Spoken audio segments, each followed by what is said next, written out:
Hello everyone.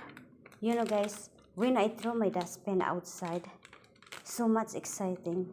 What I can get it and a surprising for me when I throw these rabbits. You know, it's very exciting and surprising. Wow. I did not believe it. So guys, we need to throw dustbin. Oh my gee. Dustbin.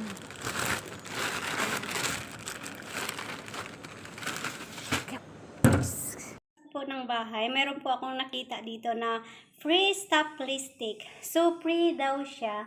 Pwede daw siyang ikunin. So, ano ang laman nito guys? Tingnan nyo mabuti. Wow!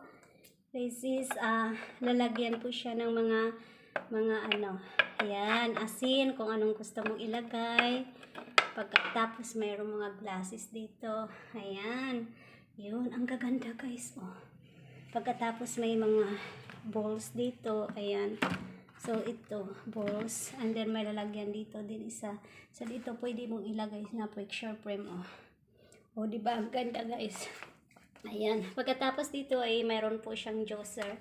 So kukulikin ko to guys, ipapadala ko sa Pinas para sa ganon may gagamitin. So itong maganda, oh. Kailangan hindi ito mabasag kasi para sa ganun magamit natin. So, tingnan mo, oh, free stop plastic. Oh, ang ganda guys, di ba? Oh, bakit mo pa ibibigay sa iba kung malapit lang naman sa aming bahay? So, kinuha ko na siya kasi mapapakinabangan siya talaga. So, ayan, ipapadala ko po to papadala ko to sa Pinas. Ang gawin kong sending box, oh, di ba? O, diba? Bibili ka pa niyan. So, kukunin mo na lang at ipadala. Thank you for sharing your blessing. Ayan, sa mga nagbigay po, salamat ng madami. Ayan, kinuha ko na po lahat kasi kaysa mag-iwan-iwan pa ko. Kaya salamat and God bless po. Ayan. Don't forget to subscribe, Rexy Lazada, and click the notification bell so that every uploaded my videos you have updated. God bless. Please stop plastic. So, o diba?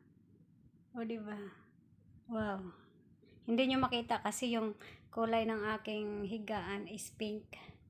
So, ayan siya guys. Oh. Ayan. So, ito. Diba? Ayan. Diba? O, diba? Oh. Diba? Ayan.